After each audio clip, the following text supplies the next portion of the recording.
¿Qué tal? ¿Cómo estáis? Seguimos enmarcando libros con José María Marco. ¿Qué tal, José María? Muy bien, Nuria, ¿y tú qué tal estás? Muy bien. Me encanta lo que me has propuesto hoy y al invitado también. Claro que sí, ¿no? Por supuesto, ¿no? Vamos a presentarle como se merece.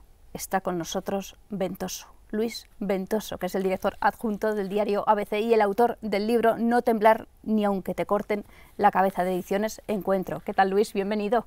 Muchas gracias, muy contento de estar aquí con vosotros.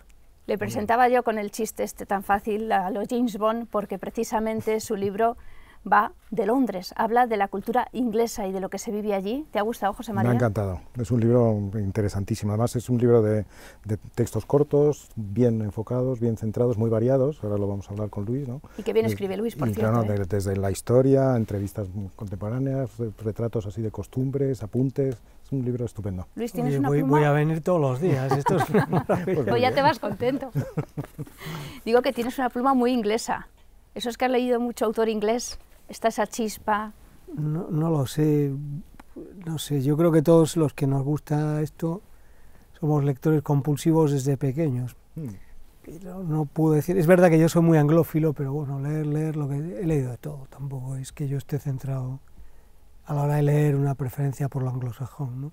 También me he chupado a todo Proust, si eso sirve de algo. Estuviste 3 años en Inglaterra, en Londres, ¿no? Pues esto viene de ahí.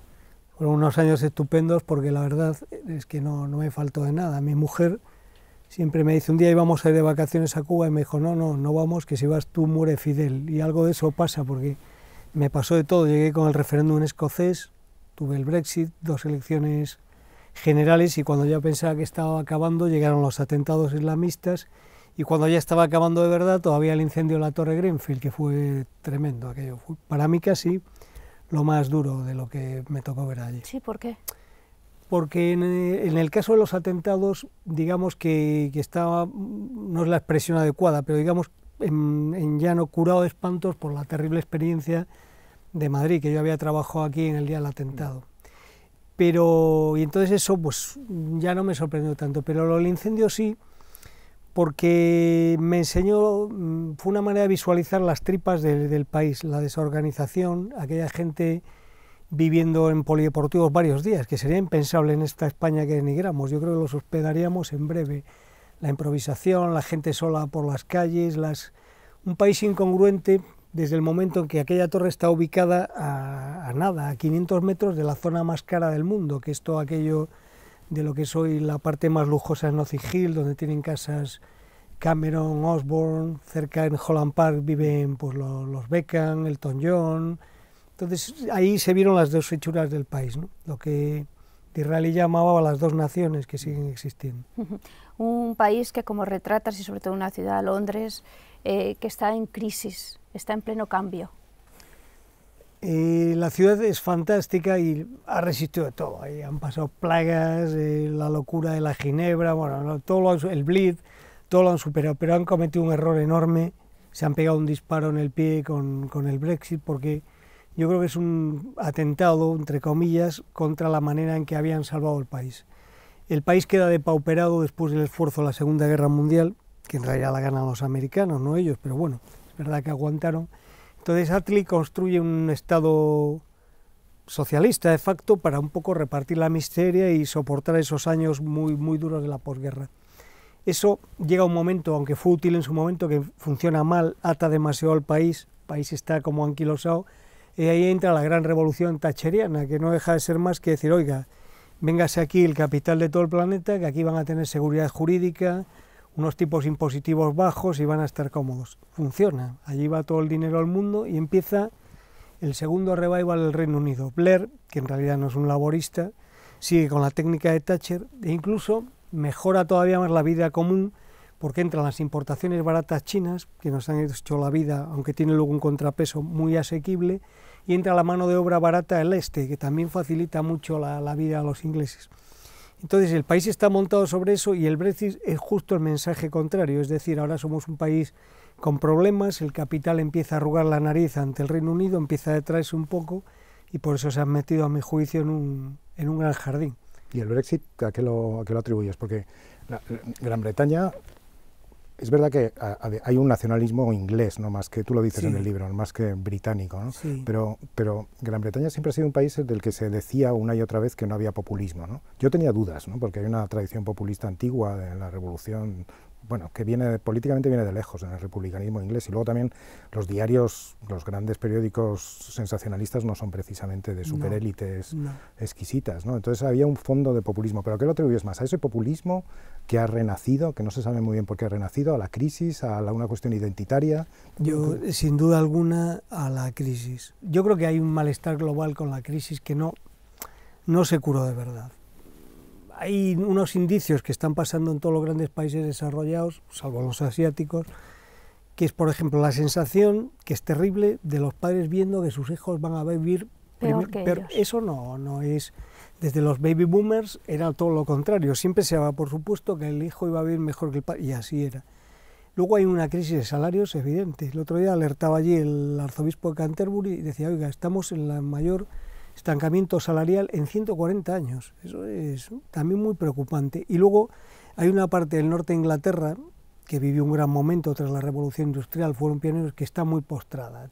El país, cuando va subiendo hacia arriba, empieza a resultar preocupante. Entonces ese malestar que estaba ahí apretado, unido a la llegada de gente de fuera. El inglés también, tradicionalmente, lo dice el propio Orwell en sus escritos de los años 40, era un pueblo un poco anti-extranjero por el carácter insular. Entonces ese malestar quieren desahogarlo de algún lado y es exactamente el mismo reflejo de Cataluña. El enemigo exterior, somos los mejores, necesitamos el día de la independencia, los eslogans eran idénticos, tenemos que agarrar las riendas de nuestro propio destino, liberarnos, el día 26 de junio el referéndum, día de la independencia, lo mismo. Que hemos perdido los de la Unión, los que nos hemos quedado en la Unión Europea con la despedida del país de tenderos, como decía Napoleón. Pues yo creo que mucho. El otro día estaba hablando en una conversación de esto y se me echaron encima por decir que la Unión Europea pierde el aliento liberal muy importante que ha aportado el Reino Unido. Pusieron verde, ¿no? Una tertulia en un ámbito más, había gente más de izquierda allí. ¿Y por qué te lo discutían? Porque a mí No, también me que parece en modo evidente. alguno, que Sí, eso también, no es nada positivo, que tal, pero yo creo que el Reino Unido, con todos sus problemas, era el país menos estatista que había en la Unión, el que más confía en la... Comparado con Francia. Claro, ese es el ejemplo perfecto. Francia es el macroestatismo, un país que además está en el diván, que no se mueve, y el inglés hay que reconocerle que todavía es dinámico y le gusta el mundo de los negocios de manera instintiva, el dinero. Luego tienen problemas de productividad y no son tan buenos como ellos se venden. Pero sí el aire filosófico general es a favor de negocios. Entonces ahí es el mayor golpe para mí, para la UE. Aunque fuese un socio reticente, tenía un espíritu que era bueno, era como un meneillo para la Unión, ¿no? Nada en este libro es evidente y yo creo que merece la pena que nos explique el título. No temblar ni aunque te corten la cabeza.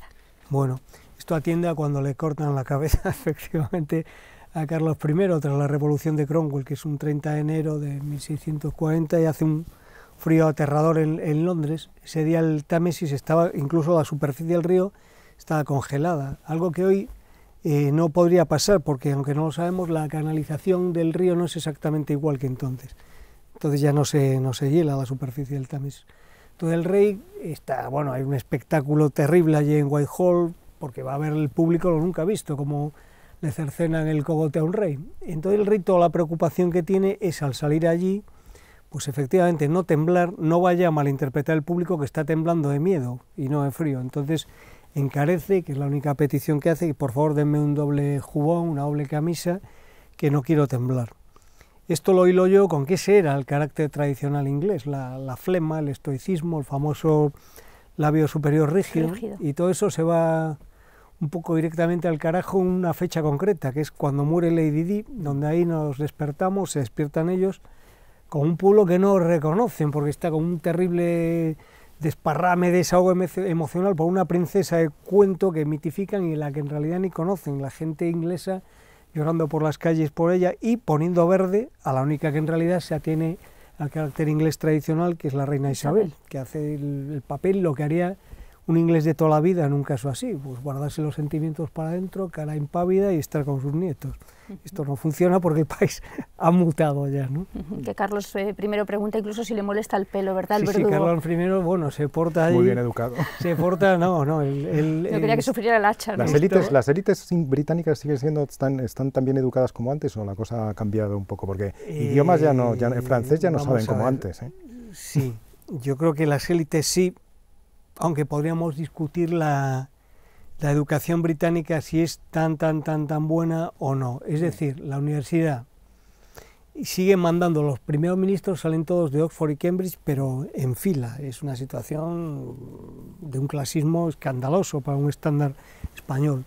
Luego podemos hablar un poco del clasismo. Entonces la universidad es muy buena, pero a lo mejor no es tan buena. Es muy buena, ¿sabéis cómo funcionan Oxford y Cambridge? Supongo. Es un sistema, no hay exámenes prácticamente, y es un sistema de tutoría semanal, que tú, a diferencia aquí, la carrera te la puedes formar tú puedes estudiar a lo mejor literatura francesa, teología y cine, esto para nosotros, y te dan un graduado en artes, no sé qué. Entonces tu sistema de trabajo semanal es que el tutor de esa asignatura te pide un ensayo sobre ella. En los colleges tienen la biblioteca abierta a las 24 horas del día, los chavales preparan ese ensayo y luego una vez a la semana van a ver a ese profesor, a ese tutor, y tienen que exponerle durante una hora el trabajo. ¿Qué pasa? Que a lo mejor si has elegido historia, el tipo que te está examinando ese trabajo sobre la Revolución Rusa es una eminencia mundial en lo suyo. Entonces, crea un hábito mental muy bueno, te enseña a escribir bien, a buscar fuentes de documentación y sobre todo te enseña elocuencia, a hablar muy bien.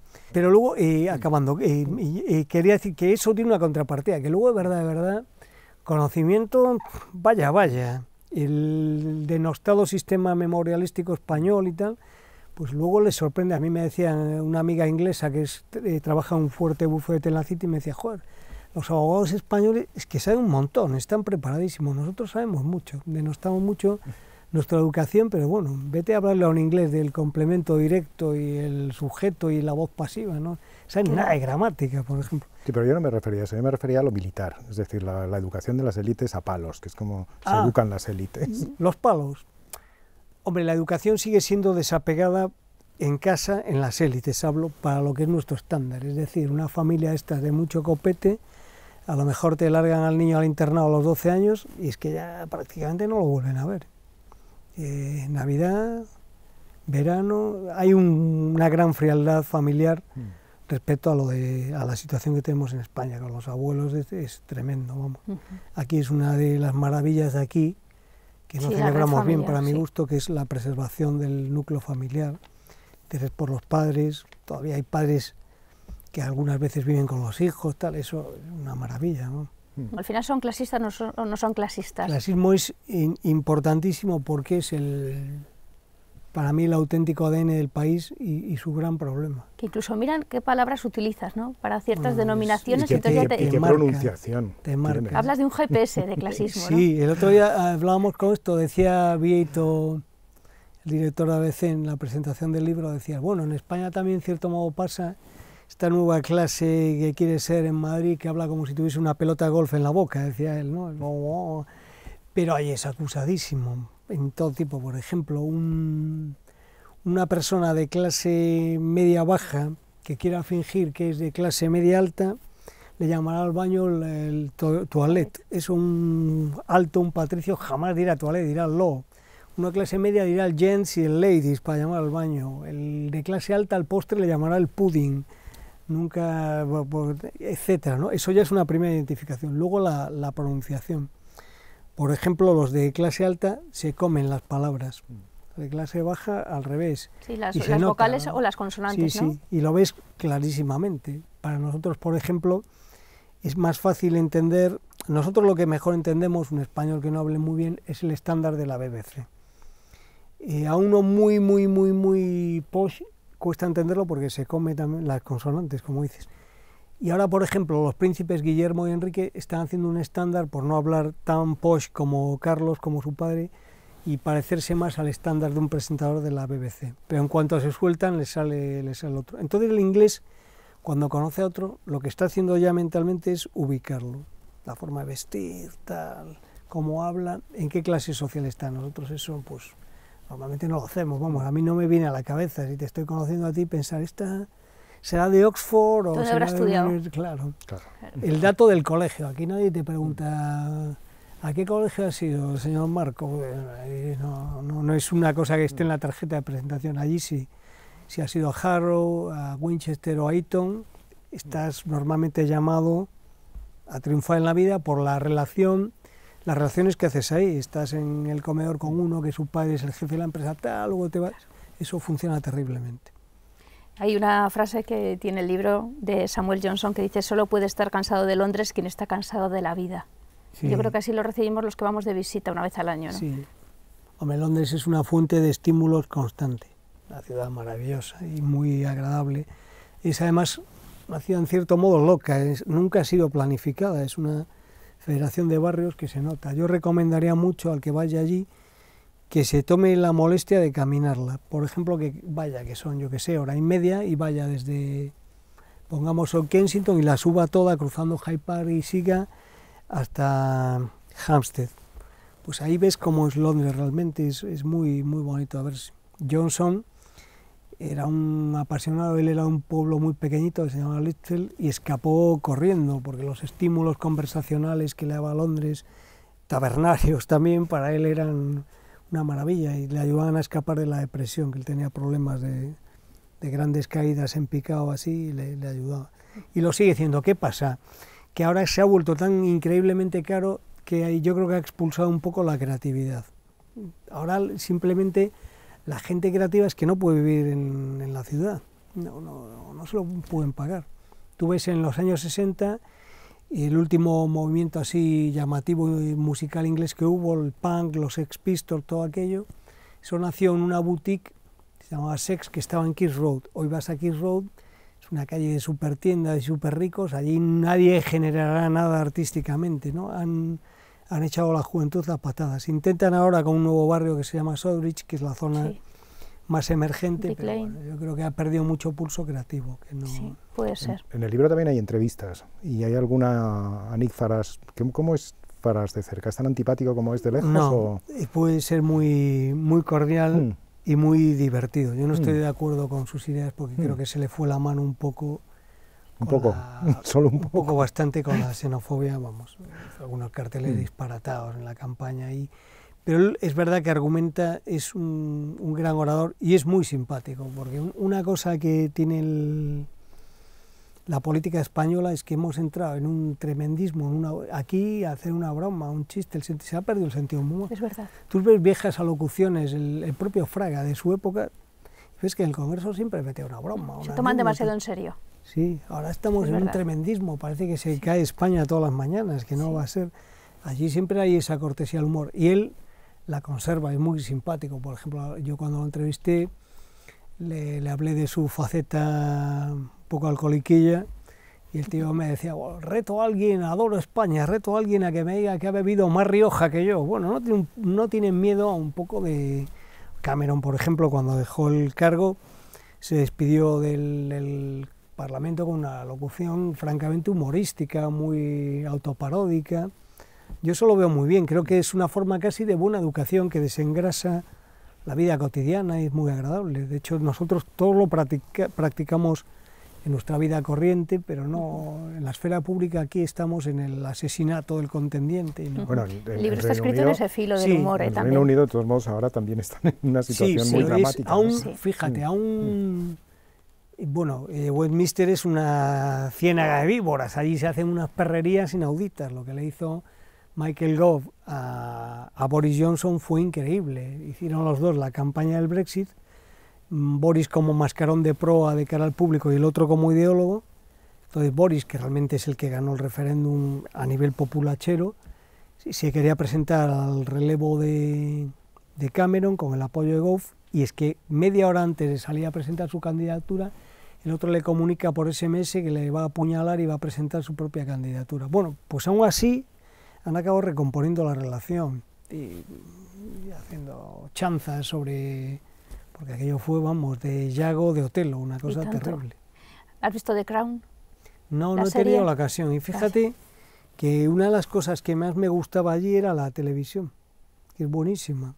Tienen sus sus pachangadas, como aquí, su Mira quién baila y su Gran Hermano, pero tiene una cosa, y es que a las 9 de la noche, que es el prime time, que serían las 10 nuestras por el cambio horario, siempre encuentras algo buenísimo, pero a veces cosas desconcertantes, porque a lo mejor en la BBC2 te puedes encontrar un documental en Mar sobre Pompeya, en horario estelar. Y lo curioso es que al día siguiente la crítica a la página de televisión de un periódico bueno será la crítica de ese documental. Bueno, eso es aquí impensable. Imaginaos que nos mete un documental de Pompeya a las 9 en una televisión generalista grande. No puede ser. Las series de televisión también en general son magníficas, muy buenas. La verdad es que da esa visión de la reina Isabel que das tú también en el libro, ¿no? Esa admiración y ese mantener las formas, que es algo muy propio de los ingleses y que se puede estar perdiendo, claro. Ella es, como encarna para mi gusto, el último gran ejemplo de la vieja escuela, ¿no? Y de comprensión de lo que debe ser, en mi modestísima opinión, la monarquía, que yo creo que se basa en que su legitimidad viene del ejemplo y de la historia. Entonces ella hace las dos cosas, el ejemplo de su trabajo constante y la historia de su propia familia, ¿no? Que esto en algunos injertos que están haciéndose en las monarquías, yo no creo que, por ejemplo, injertos tipo Meghan Markle sean muy positivos a la larga de la monarquía, porque se pierde una de las dos patas, que es la legitimidad. Es decir, si todos podemos ser soberanos, ya habrá gente que haga la segunda pregunta, entonces, ¿para qué? Entonces, ella no, ella está... Y luego trabaja muchísimo. Creo que su principal virtud en realidad es sencillísima, no equivocarse. Su arte es que no mete la zueca, entre otras cosas también porque habla poquísimo. Ella no intenta ser sublime en cada acto, en muchos actos va ahí y ni siquiera habla, lo cual yo lo veo bien, porque si reservas tus palabras, el día que resuenan, pues tienen un eco mayor. Y ella hace una agenda muy cerca del pueblo llano. Ella no está en el gran boato londinense mayormente, lo que hace, viaja mucho en helicóptero, muchos actos son en helicóptero, tiene una burrada de programa, a lo mejor cerca de 300 citas al año, una imagenaria es muchísimo. Y a lo mejor coge el helicóptero y se va a abrir una pequeña oficina de correos en una ciudad del norte de Inglaterra de 80.000 habitantes, o un kiosco de música, o una guardería, cosas muy, muy pequeñas. Y ahí lo que busca sobre todo es que la vean. Ella tiene una máxima que es: para ser creída tengo que ser vista, y de ahí vienen los famosos colores fosforito que lleva ella, es para que la gente la vea, o el paraguas, que lo hace en encargo y son unos paraguas transparentes, y el día es de lluvia, que la vean igual a través del paraguas, que no se la pierda la gente. Personaje. ¿Y de la primera ministra nos puedes decir algo? ¿Cómo la ves? ¿Qué retrato haces de ella? Es un personaje interesante y al mismo tiempo se la ve muy desbordada, pero al mismo tiempo tratando de estar a la altura. Una gran decepción, ¿no? Ella, hubo quien la vendió cuando llegó como Thatcher 2, y yo diría que si la otra era la dama de hierro, esta se nos ha quedado en la dama de papel albal, porque no había detrás, creo, lo que se esperaba. Contra lo que parece, intenta aparentar una gran solvencia, y luego es una persona bastante voluble, muy influenciable por un círculo íntimo. Al principio tuvo lo que allí llamaban su Rasputín, un ideólogo de barbas, un joven, un Tory de cuello azul, un Tory de origen popular, se llamaba Nick Timothy, y este fue un desastre para ella. Le orientó mal la campaña electoral, lo tuvo que echar, y no ha sido congruente. Y luego lo que dice luego no se transmite, no se traduce en actos. Por ejemplo, prometió: haré un Reino Unido más integrador, un Reino Unido que funcione para todos, un poco atendiendo al problema que hablamos antes del clasismo. Luego no tomó medidas acordes a eso, más bien al contrario. En el tema europeo también es incongruente, toda vez que ella, mal que bien, aunque de una manera muy discreta, ella hizo campaña por la permanencia. Y luego sorprende con un Brexit, el gabinete que formó le dio el máximo poder a tres radicales, diría yo, del Brexit: Boris Johnson, Liam Fox, que es un hooligan absoluto del Brexit, y David Davis, que es un libertario muy brexiter también. Entonces, yo creo que no lo ha manejado bien. Es más, creo que con otro liderazgo habría oportunidad incluso de revertir la situación, porque la gente ahora va viendo que... Antes de recordar los datos del libro, que ahora nos los recuerdas, ¿vale, José María? ¿Cuál es tu pub favorito? ¿Dónde nos tomamos la pinta la próxima vez que vayamos? Un tema muy bonito, hombre. Vamos a ver, hay maravillas. Por decir un sitio fácil, porque por allí pasa todo el mundo. Hay un pub muy bonito cerca del Covent Garden que se llama Flank and Lamb, que data del siglo XVI, un sitio encantador, y aunque está en zona turística es bastante inglés. Y luego ya, como yo he ido cerca de Chelsea, ya tenía yo allí pues mis sitios de referencia. Hay un sitio que se llama el Pig Air, cerca del río, que se come muy bien. Bueno, hay un montón. Hay otro también extraordinario en Holland Park que se llama el Elephant and Castle. Son una preciosidad. Sin embargo, recomiendo escapar. Los pubs cotizan en bolsa. Es una industria muy importante. ¿Ah, sí? Sí, sí. Han cerrado en los últimos años como unos 2000 pubs. Y entonces una cadena, como si aquí fuese el Vips, ha comprado una burrada, como más de 1 millar de pubs de Londres, y los ha estandarizado. Suele tener una plaquita que pone Taylor Walker. Ahora justo acaban de cambiar, ahora no recuerdo el nombre de la nueva placa, pero bueno, de esos yo huiría porque les han restado la personalidad. Y es una pena porque algunos eran pubs de siglos y ahora es como ir al Starbucks. Esto de comer en todos los sitios lo mismo, la misma, le quita personalidad, ¿no? Le resta. Bueno, pues recordamos los datos del libro. Pues el libro es un libro que trata de Inglaterra, del Brexit, de la reina y particularmente de Londres, ¿no? De Londres. El título es No temblar ni aunque te corten la cabeza. Es Luis Ventoso, en la editorial Encuentro. Encuentro. Pues Luis, muchas gracias, un placer. Nos tiraríamos hablando contigo no sé cuánto tiempo. No, y enhorabuena por el libro. Por aguantarme, gracias. Aquí tienes a 2 fans del libro. Gracias. Gracias.